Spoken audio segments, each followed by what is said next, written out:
Assalamualaikum dan selamat pagi. Saya Anita binti Ahmad, Pegawai Penerangan Daerah Dungun. Pagi ini sambil mengadakan IOW, kami ada datang ke satu destinasi yang menarik juga di Dungun, iaitu Pantai Rantau Abang.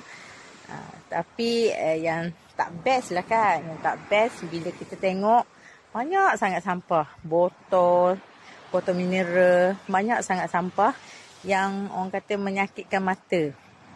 Nasihat kita kepada pengunjung, kalau ada sampah milik kita sendiri boleh bawa balik.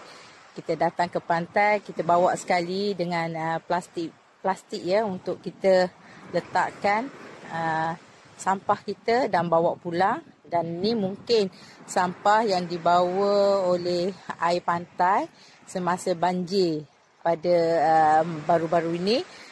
Dan cantik kan? Best kan kalau pantai kita bersih sangat cantik sangat pantai kita di Dungun.